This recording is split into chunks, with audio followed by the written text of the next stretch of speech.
All right, everyone, welcome back into the LFC transfer room. Jack, Charlie, Matty here with a bit of a pre-match for Atletico Madrid ahead of the match tomorrow. Boys, it's been a while since I've been on a stream. How are you boys feeling about 24 hours ahead of the match? Really, really confident. Matty, when are you not confident? I don't think I've ever seen you not confident about a Liverpool match. No, I'm more confident because like Griezmann's out because he was the biggest threat for them in our first leg. Luis Suarez, yeah, he worries me as well, but I'm really, really confident. I just feel as though because of how Simeone's acted in recent weeks, and he's even said he's probably going to snub the pre-match handshake. I think the Anfield crowd will be like proper on his back, getting his head, and it'll be.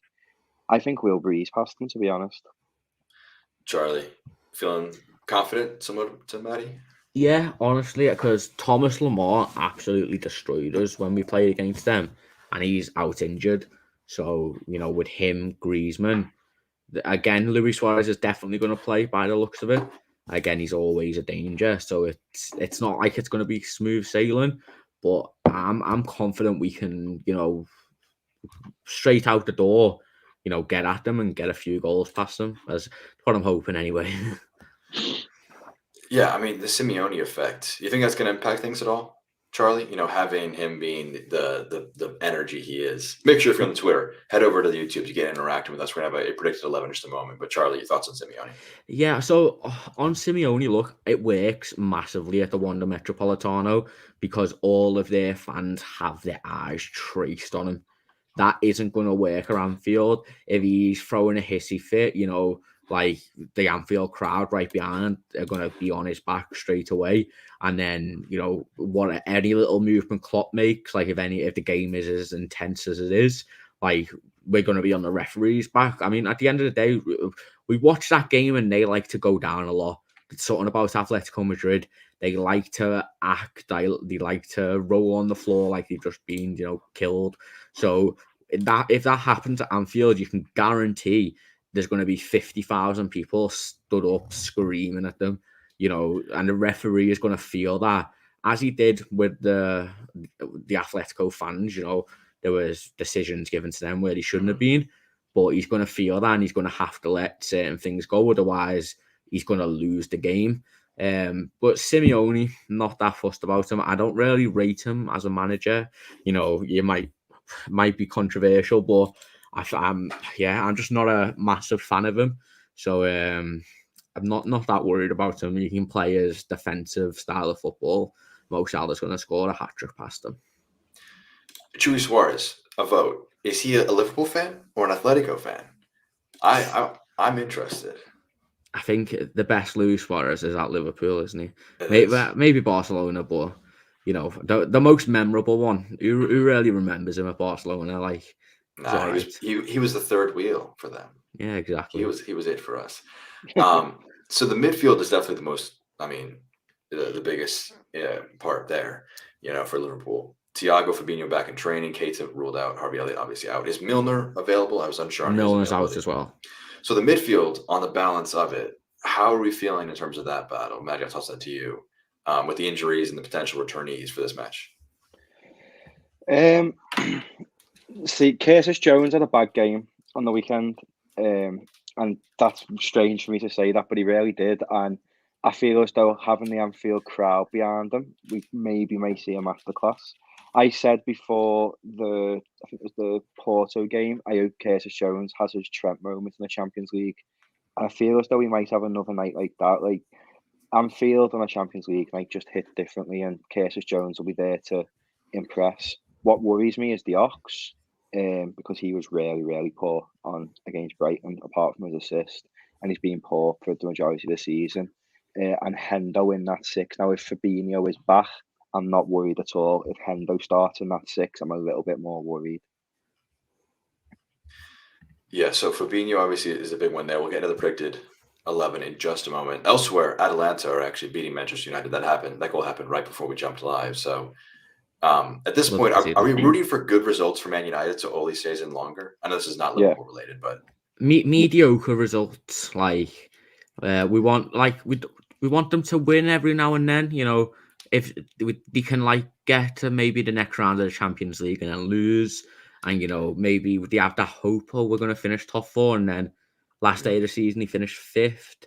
And maybe, the winner, I don't want them to win anything, but they get to a final of a crappy cup and everything's all happy because Ollie's he's improving. He's getting us to finals. So, yeah, that's what we want. Their biggest mistake was keeping Ollie past us because now Conte's gone to Spurs. There's no one else out there. Do you know what? I think a lot of their fans wanted Zidane anyway.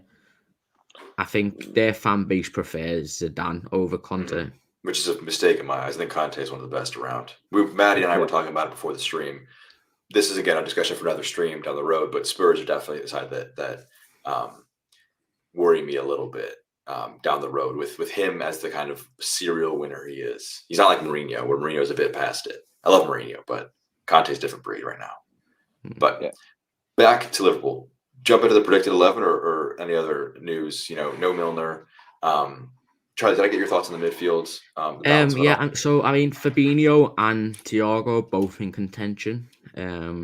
So they're both a possibility. I guess we'll get into it on the predicted 11, but I think I've got a feeling that Thiago might start. I think one of them's going to start at least anyway. So, but again, like we say Ox is obviously a liability. He is, because he doesn't fit in to our midfield three. Like the midfield three we play. But the last time he played in midfield against Atletico, he absolutely bossed it. Like, he was the best player on the pitch. And if we didn't have Adrian in goal, we would have qualified. And it would have been an iconic Oxlade-Chamberlain performance. So we've got to look at it that if do you know what? I think this is the type of team that Ox does well against. I think Ox massively struggles against teams who, always sit back. Obviously, Atletico are on the defensive side, but they have creative players. Like, they have people who can make magic. Whereas when he's playing against Burnley or like someone like that, it's just he's invisible on the pitch. So if he does play, then hey ho. But as Anthony said there, people defend him but want rid of Keita. Yeah. I don't want both of them personally. I would love Keita to magically grow a new leg, but he's been here 4 years now and he's been injured for a large majority of each one of them seasons. So get me Jude Bellingham and Florian Wirtz. I did see something about Keita. Hasn't he had like 15 or 16 injuries in the 3 years that he's been here? He's had about 1 million. I love him as a player, but I think it's time now. I mean, we saw in that United match the player that he could have been, that game-changing, running a match of the size of Man United, player. But I'm his biggest fan, but unavailable for the big ones always hurts you. So we're gonna have a little bit of you can't really see what's happening behind the scenes. We're gonna have a bit of a predicted 11. Give our thoughts on what we expect to happen in the match. Look at that. Back Magic. So I already filled in Allison. I mean, any contention in there? Just put the one in between the sticks. Yeah, I think maybe Adriani had a good game. He did. Like, we make jokes about him, but he had a good game against Preston. And he did look good. I shouldn't be too harsh on him. Found his level, championship opposition. Yeah, he stepped up when we needed him to, and you know what? For that, I can only thank him for that match and that match alone. Totally lost my train of thought. So let's just jump to the right back spot. I'm assuming it's Trent. This is another no-brainer as well. Yeah, I think best in the world. So. How has he been this season in your guys' eyes? Has he been at that level that he's been the last few years? I think he's been better. I think last season he had especially the beginning. Towards the end, he picked up form. But this season, I think he's found that like level of performance now. Can't say the same about the other wing, the other fullback. But I think Trent really stepped up another gear this year. What I'd say about Trent is I don't expect him to generate the level of assists he did 2 seasons ago every single year because he is a right back. I feel like Trent has improved his defensive ability as well this season, and like Charlie said, I do think he has went to another level. He really is the best right back in world football, in my opinion. In every game this season, he's looked so much stronger. I'm not expecting 15 assists out of him every year, Yeah. But his performances for me this year have been solid 8 out of 10s week in, week out. If you're on the Twitter, make sure to head over to the YouTube, get subscribing, get commenting on who you want to see in the lineup. So center backs has been of big rotation. Remind me again, I'm already blanking. Who started at center back on the weekend? Canate. Konate and Virgil. Keeping those guys, does Matip return? What's the center back duo in your guys' eyes? The thing is, Matip had a bit of a shocker against. He did play, didn't he, the last Atletico game? I feel like I criticised him. I feel like he had a shocker. Only issue is, I think they're going to be playing long balls up to Suarez. It's a difficult one. I think it's a flip of a coin, honestly. I'm going to go Matip because Matip's been rested. And why not? But I think it could be either or, honestly. Maybe Joe Gomez too. Why not? I'd like to see Matip myself. I would like to see Matip. Konate has looked strong, but he's also shown little signs of weaknesses. But he is still young. He's gonna massively improve, and I do think Konate is probably the long-term successor to Van Dijk as he gets a bit older. But I'd like to see Matip and Virgil van Dijk at the back. Them two just fill me with a lot more confidence than anybody else. But like Charlie said, I'd like to see Gomez as well. This is the guy that won us the Premier League with Van Dijk, and I feel as though he hasn't had much of a chance this year. So I wouldn't be, for his pace element, I wouldn't be bothered about seeing him and Van Dijk in this game. But because Matip was rested, I do think it'll be Matip. So at this left back spot, Robertson, in my eyes, hasn't been the calamity that I've seen others claim he has been. Is he droppable for this match? Should Tsimikas come in? What do you guys see for the left back spot? I think he's 100% droppable, and I think he needs to be dropped at some point soon.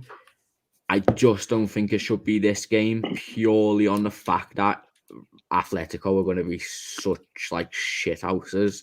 Like, we need our own shit house. We need someone to fight fire with fire. And as much as Robbo's been a bit rubbish this year, he's always down for a scrap, isn't he? Let's be honest. So that's the only reason I'd have him. But I would 100% play Tsimikas against West Ham. I'm sure we'll get into that, but I think Robbo does need to be rested at some point. I think with Robbo, he's just simply played too much. Like, you think he played every game last year, then he went in straight into the Euros and he plays every game for Scotland. Every time Scotland play, Robbo plays every game. And I just think he needs a rest. And Tsimikas is a fantastic backup left back. But I agree for this game. I would play Robertson because I just think he, like Charlie said, he's got that bit between his teeth, which we probably need against a team full of shithouses like Atletico. I'm completely with you guys. I think that this is a match for him to redeem himself. He didn't look terrible against Atletico in the first leg. He's not being terrible. I feel as though I've just seen Anthony's comments about him being scapegoat, and I do think he has been a bit of a scapegoat. He's not been putting in performances that we know Robinson can put in, but I do think it's probably just down to fatigue. We're talking about a man who's probably played 100, 150 games over 3 years total. Yeah. He does need a rest, and I feel as though Tsimikas would have played more last year if we didn't have centre-back issues. So Robbo was made to play every game, where now we have got the centre-back position sorted. I do think we should see Tsimikas a little bit more than we have this season, because games like, say, against Brighton, I would have started Tsimikas in that, because, I mean, big games like Atletico, Robertson, but I do think we can use Tsimikas in lesser games, to be honest with you, and he's just as good. And to be honest, Tsimikas' cross, in my opinion, is better than Robertson's, and he can beat the first man on a corner. If anyone can beat the first man on a corner in our squad, it's an absolute miracle. It's one of the most infuriating aspects of the sport. I mean, it seems so simple, but it just happens so often. Just get it in the box. Yeah, it's mad how many goals we get from corners, though. When you look into it, we actually get a fair few goals from corners, and I'm just sat there thinking, how? I can't remember when we beat the first man. I know. Yeah, we have most in the league, right? Goals from corners, something like that. Yeah, which is unreal to me. Yeah, it's crazy. Like, Trent, one of the better dead ball specialists, can't lift it over a man standing 20, 30 yards out. It's not fun. So, Robertson, I'm in agreement at the left back spot. Defensive mid, Fabinho. I mean, Henderson. do you want to see him in this match? Because this is the first time I'm going to mention it, the 5 subs in the Champions League, I have to imagine will play a huge impact in Klopp's decision making. I hope it does. Yeah. Where you can give players 45 minutes, 60 minutes, even 30 minutes in some instances. Yeah, I think the worry is we've seen with Keita now. I don't think he should have played against Brighton. I don't think I think he got rushed back because he only had 2 days training. That's me worry with Fabinho. I would much rather Fabinho miss out on this game and be fit for the next 20 games than play this game and maybe be out for a few more games. So if he's available, maybe play him for the first half to try and get a few goals ahead, cement your win, and then bring him off. Or we might maybe see what we've seen in the away leg where Fabinho will come on at half time and change the game basically. But I do think we'll see him at some point. But I agree with Charlie. I think Hendo will probably start in that position. Echoing what I wanted to say, same thing. I think that seeing Keita will make Klopp, I think, remember, don't rush him back. I think he'll make an impact, but he won't start. Fabinho is so important for us as well. Like, obviously, Keita's important, but we see how bad we are defensively when Fabinho isn't there. Like, not bad, but we concede a lot more goals when Fabinho isn't there. I do think he needs that recovery time, and he's the one who hasn't been training as long. I think he's only been back a couple of days. So, again, can't see Klopp risking him. On the other hand, I do think Thiago might start. I don't know if you...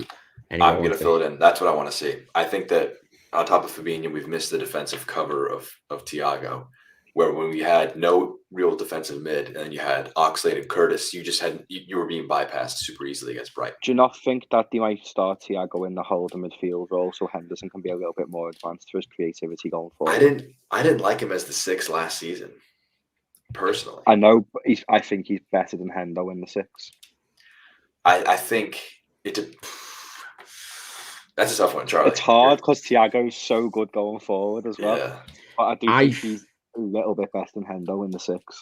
I purely think Henderson will be in the 6 just to keep as little strain off Thiago as possible, because whoever's obviously you have to cover the right back, left back if they're not holding, but with Atletico they're probably going to get behind us a lot, which means whoever's in the 6 is going to be running around pretty much the entire game. The thing is, no one compares to Fabinho as well, and we have to play different when Fabinho isn't in that holding role. And I think Henderson's just got a bit more experience, especially for Liverpool. We can dictate play a lot more. He can be a bit more of a leader, staying in the central of the part. So I'd put Henderson at the 6, just for tomorrow. I'm going to join Charlie and make it a 2-1 vote and Henderson in the 6. And Thiago right or left central midfield. Matty, I'll let you have this choice because I'm interested in who you want as your third midfielder. That'll play an impact on it as well, I imagine. On the left side of midfield, that's what's available. I'd choose Jones over the Ox. I really would. And Jones is a lot better in the left side of midfield. I've said this all season. It just infuriates me when he gets played on the right side of midfield when he is so much more clinical in the left side of the midfield. I think Jones is more effective than the Ox as well. And I do think that he has got a point to prove after the Brighton game. And we've seen when players have a point to prove, they come out all guns blazing. And I think Jones will start. And I think he's a better player than the Ox, so he deserves to start as well. And that's not being biased, obviously. I agree. I think they were both poor against Brighton, but I think Ox is just worse. Charlie, your thoughts on this midfield 3? Yeah, I think it's as much as Matty is going to hate this, it's we have to choose one of them. I think if anyone else does fit off recent performances, we wouldn't choose any of them. If we had another midfielder fit, because against Brighton, Ox and Jones were both absolutely dreadful. For the full time they were on the pitch, they just did absolutely nothing. Obviously Ox created it, but apart from that, didn't do anything else.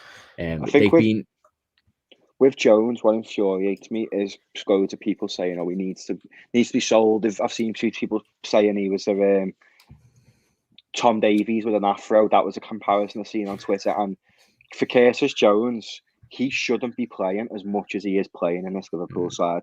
He should be a bit part player as he gains that experience. So it's not his fault he's being relied upon.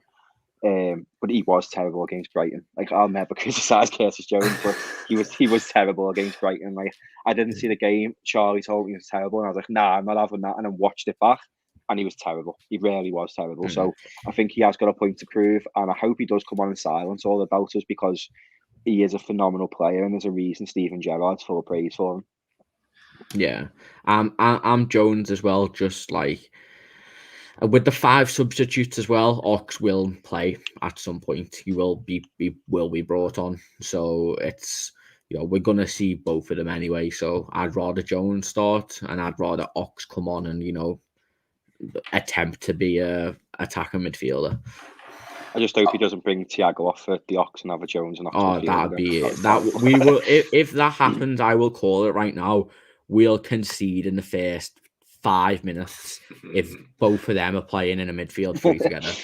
It is worrying. I have already filled out Salah's name because, to not start him would be, it has to be due to injury. I was going to start Minamino. He's due a goal, and he didn't score against Brighton. He's due a goal. I was going to say, yeah. Did he get an assist against Brighton, or was he blank? Yeah, completely? he got an assist. Got an assist. Yeah. He got an assist for the first goal. Yeah. I'm trying to remember. Why can't I remember this first goal? Mane. Yes. No, wait. Mane was second goal, I thought. Yeah, Mane was second. It was It was Henderson. It was Henderson from the edge of the 18. Yeah, Hendo. Yeah. That was a brilliant goal, by the way. Hendo only scores screamers, doesn't he? This is scores happens. United are currently still losing 1-0. They nearly had a penalty because Pogba with a terrible. Yeah, that was Forza Ronaldo in the Europa League. I can't wait to see it. That would be funny. So rest of the front three, where do we see these guys lying? Up front, is Minamino a contender? Do we see Origi come back for a Champions League match? We're not going to see Minamino until the next Carabao Cup game. So I think we can rule that one out. I think he'll play Jota and Manny. I think Firmino was he was another one who was absolutely dreadful. Like, not just invisible against Brighton, he was visibly terrible. Yeah. Along with Ox and Jones. So I think Jota come on, and Nottingham was really getting to him anyway. Obviously Nottingham got to Salah the whole game either. So it's I think it'll be Jota up front with Mane on the wing. I want to make my argument about Firmino is that his movement and his positional play is always consistently good. The way he can bring with his teammates, but his end product and his passing and his decision making in the final third is so inconsistent, match to match. That's what he just struggles with, is being able to actually put a shot on frame when he gets one. Yeah, he is. You can tell that he was a centre back before he got moved to midfield. He can't and the thing is as well, we know he has it in him because we've seen some of the finishes that he's done. But just you put him 1-on-1 in a guaranteed goal for Salah, and he just doesn't know how to put the ball in the back of the net, which is absolutely the most infuriating thing in the world. Last season, I wanted to pull my eyes out watching how many chances he missed. Luckily, it hasn't been like that this season. But I'm still going Jota because I'm still convinced we're going to replace Firmino next season. So this lineup, thoughts on if this is the lineup that you see trotting out there? Yeah, I'd say that's probably 90% chance that team will play tomorrow. I was saying 90% chance that it's a win tomorrow. I was saying that's high. That's high. Oh, nah. I think that team's pretty much guaranteed to start. I think Thiago and maybe Robertson, maybe Jota are the biggest ones. I think Thiago is the one that is very up for debate. But I think everything else will 100% happen. So that's our predicted lineup: in net, Alisson, Trent, Matip, Van Dijk, Robertson making the back line. Then we've got in the midfield Henderson, Thiago, Jones, in the front three of Salah, Jota, and Mane. So that's our predicted 11. We're going to go back up underneath. Now switch it back to this guy. There we go. All right, so now it's time for our predictions ahead of the match. So it's going to be Chris on the watch along, myself, Charlie, maybe Matty. Matty, are you attending the match? Yeah, I'm going to watch. We will have a vlog from the one and only Matty Orm. He's lost in his phone. He's not even listening to I'm not vlogging. you. Come on, meet up with our mate James Redmond. You know, a little spicy vlog would you used to. So predictions now ahead of the match. Charlie, we'll have you after the match. How do you see the match turning out 24 hours out from where we are? Do you know what? I'm going into it confident. I think with their injuries and the form we've been on, even though obviously Brighton was a disappointing result, you've got to look at it. We're unbeaten this season at the end of the day. Salah, even though he didn't score last game, he's still firing on all cylinders. He's, second in the assists in the Premier League as well. And then Trent sort of is back on, form. I'm confident. I think we'll get a 3-1. I'm going 3-1. Little Mo Salah double with a Jota goal, and Suarez for memories. Did you just read Anthony's comment? He said, said, did I? He had 3-1 Mane, Salah. He said Mane. I said, I'm going Jota. That's so slightly different. It's like copying the homework, but you change it ever so slightly. Matty, your predictions for the match? 2-1. So you're saying it's close. Who's got the goals? Salah's going to get both of them, I think, and one's going to be a screamer. And Suarez is going to score and celebrate like usual. I think everyone expects a Suarez goal now. Yeah. The thing is, even if he celebrates, I'm not going to hate him because I just love him, and I'd be disappointed if he didn't celebrate, because that's just not who Suarez is. We love him because he's such a shithouse and he doesn't care. And I'll always have love for him because of that. That's fair. I think I'm optimistic in our chances for a clean sheet. I think it's gonna be a 2-0. And I think Salah is gonna be a bit of a he's not gonna get a goal in this one, but he's gonna have a big impact. I think it's gonna be a Jota goal and an Oxlade goal off the bench. I think that's gonna be just it's inevitable, just to kind of seal it late on. Little screamer. That would be nice. Much appreciated. Maybe it's another Curtis Jones. We could play the clip of Charlie losing his mind over the let's not do that now. Well, thank you, Matty. Thank you, Charlie, for joining us on today's stream. That's going to do it for our 24 hours ahead of the match stream for Atletico versus Liverpool. Make sure to subscribe to the channel. Follow us on all our social medias for all your match day and during the match content. But I've been Jack, alongside Charlie and Matty for the LFC Transfer Room. We'll catch you